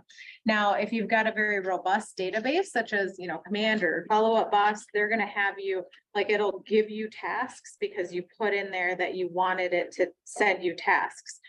I look at all those tasks and they freak me out, so I can't do that. Okay, I can't say I can't do that. I won't do that unless I train my brain to start to do that. So I tag my things in my notes and do them per day. So whatever your brain can handle is the way that you should do it, if you will do it, right? So question on this would be, what can we do to ensure that we actually do it? Accountability. So what are you doing for accountability, Nick? Nothing right now. What is a good idea to do? Nothing, we're your accountability partner, like. Yeah, but we're- Oh my gosh. You totally disregarded your accountability partner. Mhm. Good job, you guys. You hold him accountable. You hold him accountable. Okay, so if you have an accountability partner, that is your accountability. How does that work? Does it work? Sometimes. What would cause the most success as far as accountability partners? Time logging. Time blocking, Making okay? sure that we're taking the time instead of. Yeah. Yeah, okay. And if you're an accountability partner, is it okay to be loosey-goosey on your people? No. No, We are right now. you gotta give them some crap, like I just saw over here. This is good. No, I think it really depends, doesn't it, on if you want to be held accountable? Like if you're in this class and you're like, I'm just kind of here to not be accountable, then it doesn't really matter if you have an accountability partner, does it? Because they could tell you anything, they could encourage you, they could try to kick your booty and it wouldn't matter. So does anybody in here want to be held accountable? Yes, yes. Some of us, yeah? Okay, so if you want to be held accountable, take that seriously. I never have. I'm being very honest with you. I think it would be really good to take it really seriously if that's the place that you're at in your walk in real estate. Because if you do have an accountability partner that you trust, that you know, that you like, that is gonna kick your butt a little bit, those are really, really good people to have in your life, right? So now I told him he has to be my accountability partner, and that's very hard on a marriage, but but I'm like, we need to kick each other's butts, right? So, I mean, whoever you will actually allow to kick your butt, if you want your butt to be kicked, is who you need to have as your accountability partner. So if your accountability partner is not an accountability partner, what can you do? Fire them. How important is your business? How important is it? Is it a side gig? Is it a big deal? Is it not really a big deal? Really. It's really important. So if you're not meshing with your accountability partner, if you're not willing to be held accountable, then take a good, deep look inside yourself. I just told you I've never taken it seriously. So I'm taking a deep look at myself and saying, okay, why don't I want to be held accountable? And what will it take for me to actually desire that enough? Because as Scott just said, it's very, very important. So how important do you want your business to be to you? How do you want to grow this year, right? So we're talking about our next section here. So I'm gonna just pause for a second. We're gonna take another 5 minutes just so that you can walk around, go potty if you need to, do whatever you need to. We'll come back at 11:05, and then we'll do our success system portion.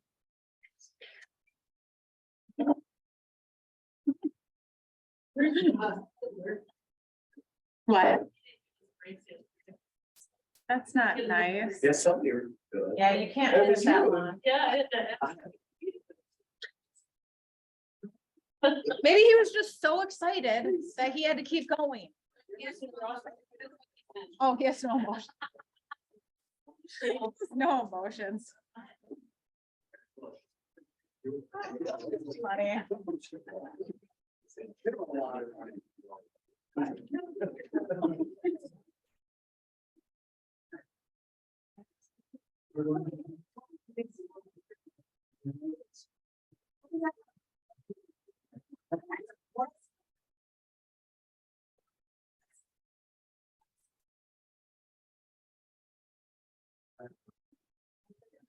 Just being what I. That's. I think we did it at 12. How does it?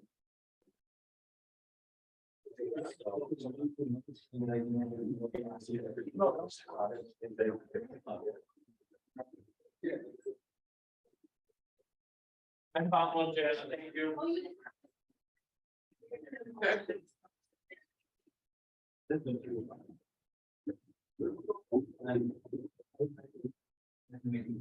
Right. The secret staff.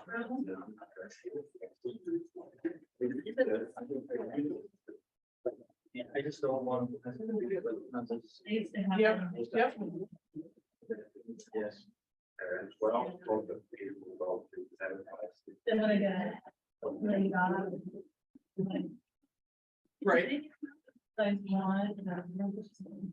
It's actually, we're right here. Right. No, it's a. Okay.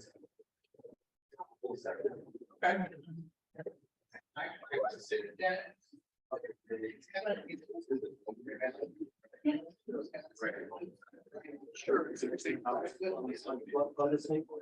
Right.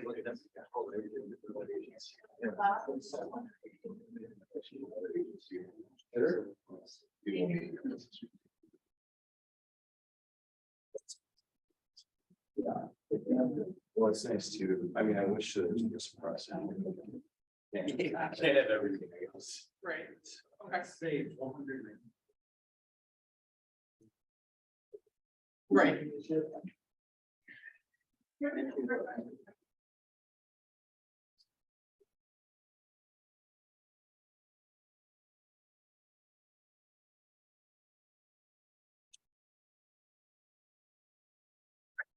So let's, if we did that and it was not contingent, but then they found something major in the inspection, like, could we go back and be like, We can do that. you know, we're concerned about this?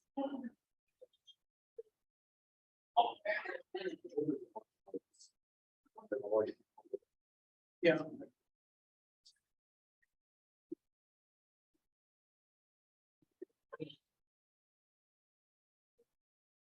Right. For sure. 194. Hold sack. Good people know. Yep. Marcus nearby, and we're very high school. It's 25. Yeah, great. School.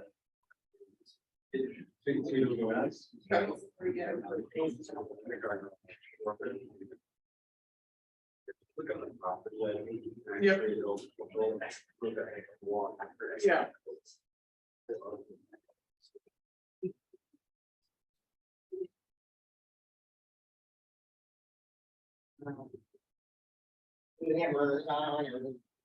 Okay.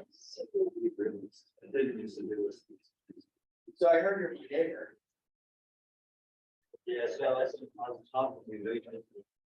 Yeah, and I told him that he was, oh. Yeah.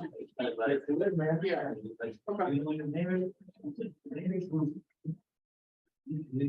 Right. Yeah. So like, I'm guessing you, know, like, you know, with the bill. You know, where the Right. Walmart. Well, that's part of it, yeah. It's not based over there. It's really smaller than the. Yeah. Right over by. Okay. Go. It was sitting there. All right, thanks, Mike. Bye. So you're over, you're across the street, you told me where you are. You're there. Yeah, behind, over by the Mexican meat. Yeah, like, 1 minute away from there, you know. Yeah. That's it, take your part, right? Yeah. Yeah. Okay. No wonder. I will go grab our. Yeah.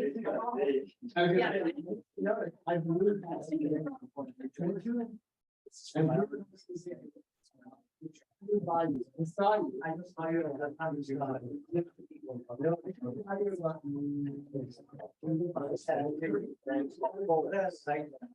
know, it was over.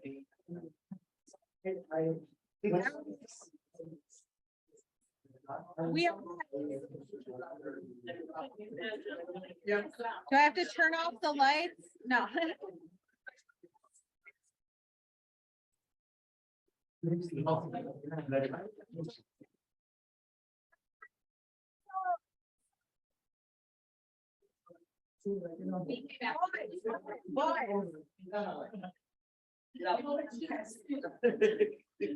I mean, oh yeah, wait, hang on. Yes, yes, that was. Oh, goodness, I should have started that at the beginning. Okay, so you need to protect your time blocks. We talked about accountability. We talked about, you know, how seriously do you want to take your business? Is this for real, right? Are we gonna be real about this? Because I'm just gonna say, coming into this market that we're in right now, we better be serious, right? We better be serious. For you new people, you won't know anything different, so you're gonna rock it out when the market shifts again, right? So I was a part of the last shift. It was interesting. Interesting. Kevin was the last shift. Yes, so what did we have to do when the market shifts? What do we have to do? Dive deep. Yeah. Going to the Back to store, the be able basics. to- Yeah, go to the store, be able to go right through it, right? And so that's a lot of mindset. Yeah, to-do list for the shift, right? And you might want to read the shift book. If you haven't read a shift, it is a really good book and it's evergreen and it never goes out of style.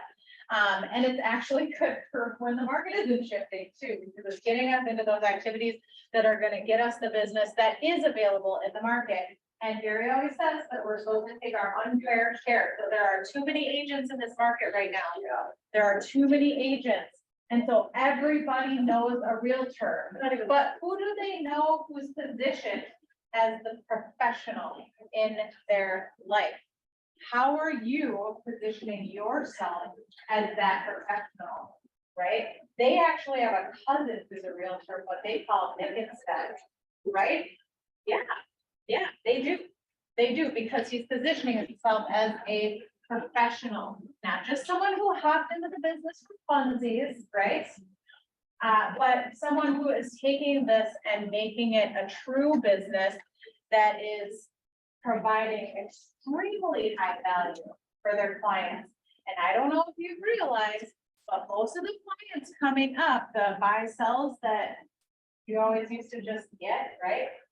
They're not just coming, right? We need to look for them. We need to be positioned as the one that they call when they think real estate. So if they looked in the, what is it, the dictionary, we don't have those anymore, do we? They would see your picture when it says real estate, right? I need to buy or sell a home. I'm going to invest. I'm going to build. And then one of the things to think about right now is how are you going to get to them before they walk into a builder?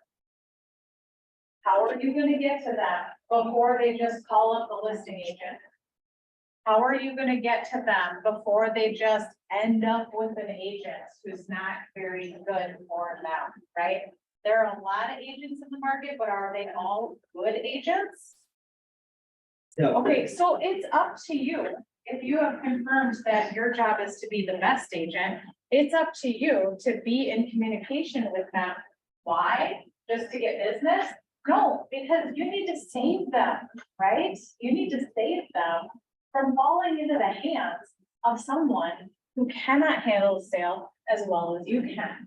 So consider the value that you bring and bring that value on every phone call, right? And assure yourself and thereby assure your potential clients that you are the one that they need to call. You are the one who's going to have their best interests in your forefront of your mind, right? You're the one who's going to take care of all of these details and then be that person. Be that person. So if you've been in the market for a little while, you've probably taken for granted that they should just come to us. We should just know, right? Have you ever had your friend go and buy a house without you? Yeah, or someone that you will literally just talked to a while back and you sold their townhome investment property and they walked into a builder and built a $500,000 house without you. Yes, that happens, right? Why? Because I didn't call them yesterday. I didn't call them last month. I called them a few months ago, right? So how deep are we getting into those conversations? How willing are we to put ourselves out there and ask those deeper questions, right? Hey, if you were ever to move, when would that be? When would the next, like, what can you envision for the next time that you move? Well, I'm gonna downsize next time. I don't want to be part. Oh, when would that be? Yes, oh, One of the funniest story I had, yeah, I had an old neighbor, we were very close, we helping her, whatever. yeah. I mentioned, you want to sell your property, I am, You need to call this me. is not my phone, it's just my. Yeah. So, call me, Yeah, and then yeah, all of a sudden I saw her property on the market. I fixed her on the Facebook, said, what's going on? I didn't want to be rude, I said, I saw your property, I know that area very well, I know this association issue, if you have any question, you can have any question. you can call." Yeah. And then she followed and stuff, and in all the conversations, she said, I'm sorry, I know you were agent, I love your voice, I know what you're doing. Yeah. But the reason I didn't go with you, because my property was so, dirty, blah, blah, I was embarrassed to give it to you, I said, why?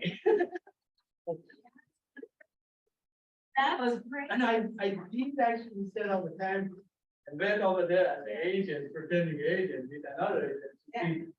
But it was bad, it was smell bad and it was very bad.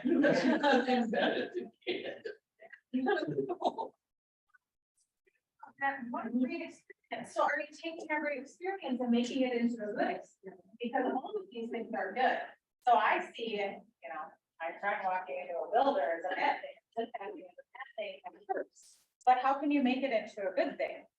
Well, now you know, you need to position that a little bit differently, right? So like I talk to people a lot of times, they say the same thing, and I just say, you know what, I've seen it all, just so you know, we're not listing the homes today. And your options are to list it as is. You might not make as much money on it, or we can give you some suggestions on how to make more money, but we're gonna accept it no matter what. We can sell it any way that you want to, so maybe just having those conversations. But the thing is, I didn't know, she, last conversation was a month ago. She said, yeah, decide, I knew that she had planned to move to Texas. Yeah. And, she said, I'm not ready yet, I want to start that job. Was that afternoon? Ready yet? What's the question we can ask? I was saying, I said, let's sit down, you don't need to be ready, let's take it. Yeah. Let's find about the market, value of your property, these are taking time, at the time you start. Ready, you are ready to settle it, you have enough knowledge. Yeah. To settle that property, and Trying to she get said, it. yeah, definitely, let's do it, I think she did the property, but. Well, it looks like you tried to exhaust it. Did you have another? Well, you said like, Ross yesterday was saying, just always try to, like, bring a solution for like, don't let them just talk to you out. If you can say, hey, look, I know you're looking at it in Texas, but I'm gonna do is I'm gonna come up over here now. I just want to give you a few ideas of who to get your house ready to sell. Yeah. Totally free, do you have some time this afternoon or?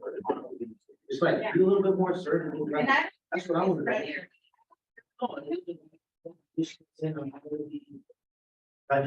Anyway. I did, but the thing is, the problem is some people are getting to the point that, oh, leave me alone, so I don't want to push it there. Yeah, that's fine To too. feel that, hey, I'm trying to get their business no matter what. Yeah, yeah, but you're still gaining that information, right? You're still gaining that information. Yeah, so it's getting in there, providing that value before somebody else does, before they walk into a builder, before they call up their, neighbor who just got their license or something like that. Or the quote unquote neighborhood specialist who just sends out postcards, but really doesn't know about their neighborhood, right? How connected are you to your own neighborhood? You know everything and you love your neighborhood. So you're the best person to sell that neighborhood. So what is your value proposition for that?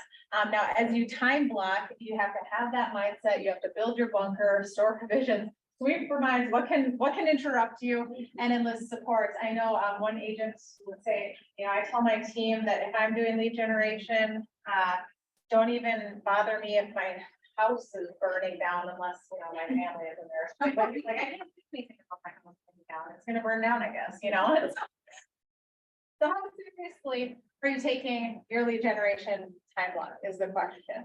Okay. So think about some of the things that you're going to implement right now. And then let's just quickly talk about this and then we'll go into our lead generation time period. So we were talking about this roller coaster of real estate. So I think part of your mindset around all of this is all the stuff that we were talking about. But why do we go through a roller coaster as realtors? Why? What happens, Scott? Yeah. Scott, what happens? Yep, Well, you lead generate hard, then you get busy, yeah, and it's fun to do that part. it's really fun. And, We're making money. you Yeah. it's like this, and then you do those sales, and then it. comes right Yes, down. yes. So you lead generate. Then you lead generate You like make them crazy. leave, and then you're like, oh no, oh no. Where's my next piece of business? So your lead generation is gonna work you into about 90 days, right? It's about a 90-day cycle. So you're gonna start lead generating hardcore right now. You're not gonna see results yet. So you're gonna be like, I don't want to do this anymore, but you're gonna keep doing it anyway. And you're gonna start to see results. You're gonna get really busy and you're gonna be like, uh-oh. I forgot to build a bunker to store provisions, to sweep provides and to enlist support. Cause I didn't take my accountability partner seriously, right? Are we going to do it? Do we want to be on the roller coaster? Oh, it's painful, isn't it? It's painful. It's painful. How could we be more consistent? So what if, when you got really busy, instead of doing 3 hours of lead generation, you still did 1? You know, like, what if you just did 1? Could you still do 1? Because you're still like feeding yourself a little bit. You're super busy. You're like, oh my gosh, I want this all the time. And then could you evaluate your schedule and be like, well, actually, I probably could still do 2, right? But I'm just having so much fun with all of this. And then I went to the dog park instead of doing my lead gen, you know, I mean, these things happen because you see money coming in, but where is that future money going to come from? So the best way to avoid the roller coaster is to consistently do it. Whatever you're going to do. If 3 hours of lead generation freaks you out right now, and you're just gonna say, I'm not gonna do any of it because 3 hours freaks me out, then what will you do? If 20 contacts a day freaks you out, could you do 10? Could you do 5? Why don't you do 3 consistently for 2 weeks? Do 3 contacts a day consistently for 2 weeks, see what happens, and then up it to 5 for 2 weeks, and then up it to 10. Like, do what you will do. And I'm talking to myself, right? Because I know you get deals coming in and you're on this roller coaster, and most of us are on the roller coaster for our entire real estate career. So, right? I mean, because it just is how it is, because we don't think it's fun. Just pick up that phone, do it anyway, right? So, and pay attention to your accountability partner, unlike what I have done in my past, because I'm not a good example of that. Okay, so our success system. Can I ask, is there anything that we didn't cover on lead generation that you wish we would have covered before we get into this? Not just so that we don't have to make calls, but if there was anything, yes. Can I ask you, about that job, what are some of the ways, like, let's say, you have found very easy and when you don't want to make calls or you don't want to reach out, what are some of the things that you do to motivate yourself to do that?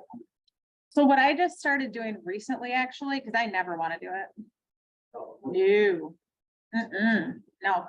What I just started doing recently is I have like a calendar and I write down the people that I'm going to call that day, and then I have to check them off. And I like that action of checking them off like on a paper. So I've historically done everything in my Google calendar, or not Google, Outlook calendar. And I find that sometimes I'll ignore it. So I'm like, I don't want to look at it. So I started writing on the calendar, the people that I'm gonna call today. And then I might actually schedule that out for a few days. And then call those people. And even if I just leave them a message, I'm telling them I'm thinking of them or whatever that is. Back in the day, I had more, I have had accountability, okay? So I'm not saying I've never, I'm just saying I am very accountable. But back in the day so we had a couple of assistants who had an office over there, and then my husband and I and our buyers specialist, we had an office over here. And so we would have lead generation time as a team. So that was really good because you had other people who were gonna be there. So I know the office sometimes will do like database day or something like that. Those are great things to do. But if you have an accountability partner who really wants to take this seriously, then maybe you schedule a time with them and you say, we're gonna be at the office at this time and we're both making calls during this time. And maybe we're gonna, every 15 minutes, I'm gonna walk around the office and I'm gonna just pass by your office and see if you're actually making calls or if you're on Facebook, right? Whatever that looks like though, whatever will get you, because like knowing that the team was going to be in and I'm the leader of the team, I'm like, oh, I better get my butt in there and start making calls, right? So whatever will make you almost have to be like embarrassed to not do it. Does that make sense? Yeah. As the leader of that team or that buyer's agent, what were your expectations of that person? As far as like number of contacts per day? Yep. So if we were in bold, we did 20 contacts per day. Can I say that those 20 contacts always happened every single time? Probably not. There were a few weeks we failed. But as far as day to day, it was 15 contacts a day, not in bold. And so we would schedule in 9 till 11:30 was that time frame. And if you didn't get all 15 done at that time, then you had to go out and figure out a way to get them done. So then we would have a meeting every week to go over, did we achieve that goal or not? And I had several lead sources that I would give them. And, so there were several leads that they could call from my databases. And then they were also supposed to call their own sphere of contacts as well. So. You have like a number of open houses that they would have to do for. So that depended on their strategy and their desire. So I had one buyer specialist who loved open houses. He did open houses all the time. And I liked to do open houses back in the day. I haven't done them as much. I just haven't seen as much fruit out of them, but maybe you guys are having a different experience. I don't know if anyone's having really good success with open houses. Anyone? I found that a lot of people were already represented. I'm not saying that there aren't some people out there, so it's good to get your name out there. So what we did open houses for was not necessarily just to lead generate the business, which it was. It was to expose the house, to get the neighbors in, to see if there was anybody just even kind of buzzing around. But then also we put tons of signs out so that our name was everywhere. So I got like 30 signs or something, and we would put a ton of signs because I just wanted to establish my name in those areas. Just the open house signs. Yeah. But they were branded. Yeah. Yep. So they were Angela Sedat group signs. So they just saw my signs everywhere and they were like, oh, Yeah, that's. yeah, they ain't cheap and they ain't light. Yep. Any other thoughts or questions that we want to talk about lead generation as we conclude this portion? Okay. All right, you guys are awesome. We will move on to our success system. So have you guys been doing the role play and then preparing a list, or do you already have lists prepared, or what is the situation? Tell me. No, I just been like going back to my office and just kind of actually I'm doing like the A, the W, like I got my tags now. Okay. So like I kind of this week I go with the last names to follow, so I'm just kind of going. Okay. I have a first time home buyer seminar too, so I'm like purposeful about just inviting people. Calling people. Call Yep. people for that, so it's easy for me to get my contacts in, because I have a purpose to follow to invite them, so that's. Cool. that I'm learning to do, because I don't like making calls, so now I'm finding things to make it possible. The reason to make the call, right? You got to do it. Perfect. Perfect. I like that.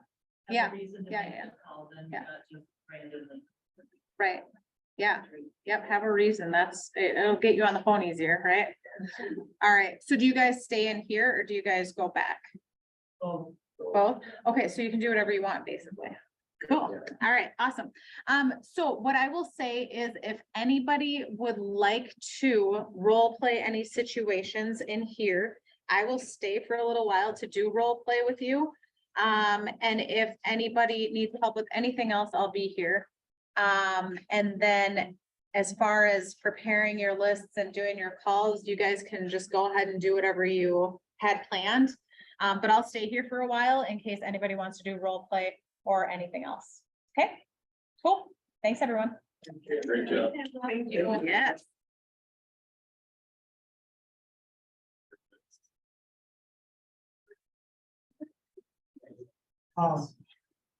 Yes. What are you doing inside? They're talking, I'll have to, I just had a phone call. I'll have to listen, I did one, relatives. And the bad. And I was, and they're doing a lot of it. So I got that one, and I got another one, you might be more careless. When you're, they're, yeah, you're dictating someone, who's probably gonna need to prepare. You're about here too, bad, you're probably around 2 or 4. Salmon will have been added to your database. I have. Start out. What? Sprayer. I'm just over. Well. If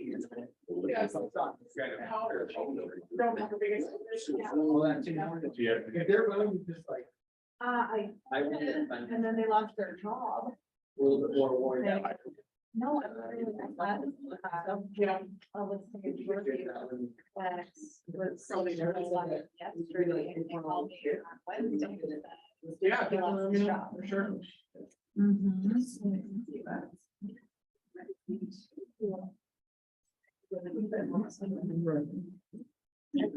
are. Really on. Yeah.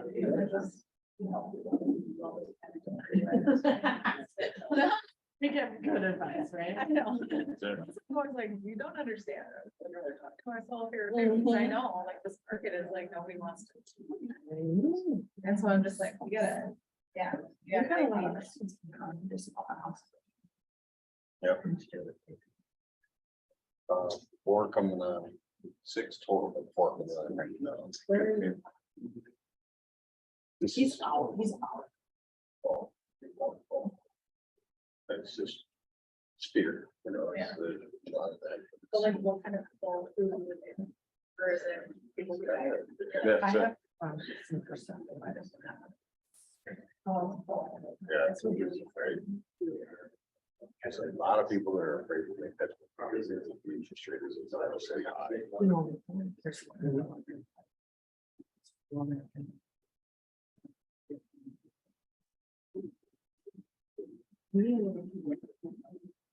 You doing work with American regularly? Great. Yeah, I've got two clients right now. Yeah, sometimes they fit, sometimes. they don't. I give them both, I'm like, you guys, look how. Yeah, yes, we're all good. Sorry. Yeah. Yeah. So. Okay, so they'll be. Yeah. Right. That's pretty cool. Though. Yeah.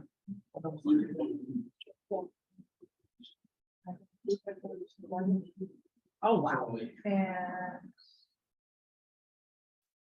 But they wanted to know.